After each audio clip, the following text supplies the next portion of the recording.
Rationality begins with the consideration of one's capacity for pain and pleasure. From this basis of reason, various rational imperatives and obligations come to be born.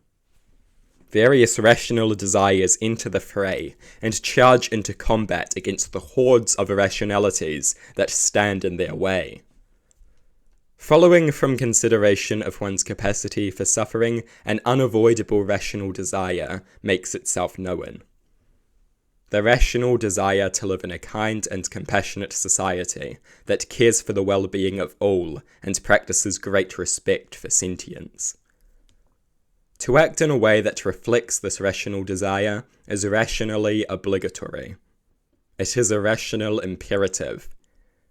And to reflect such a desire is to contribute to the ushering in and eventual maintenance of such a society, or at least the closest thing to it that is humanly possible.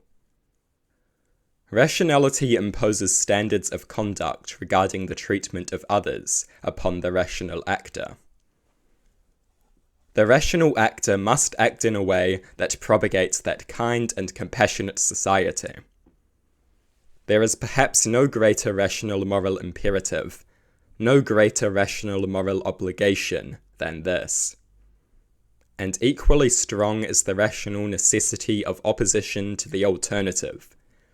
The rational imperative of standing in opposition to both the maintenance and propagation of a cruel and brutal society.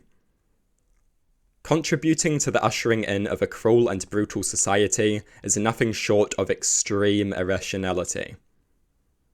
Following from consideration of one's capacity for suffering, ushering in such a society is nonsensical. It represents the rejection of one of the strongest of all rational desires, the rational desire for a kind and compassionate society. The rational desire for a society that values the well-being of all.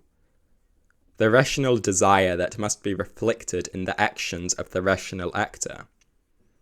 The rational desire that births rational moral obligations and imperatives.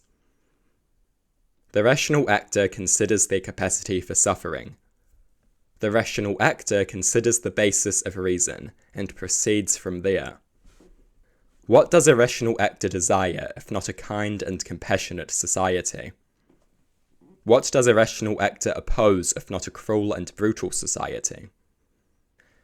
The actions of the rational actor must reflect this rational desire and rational opposition.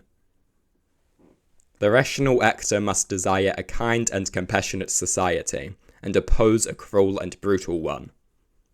And every actor would be wise to seek to become rational. Support the kind and compassionate society and the many systems, ideas, views, and actions that propagate it. Oppose the cruel and brutal society and the many systems, ideas, views, and actions that propagate it. If not for you, for those that you care about.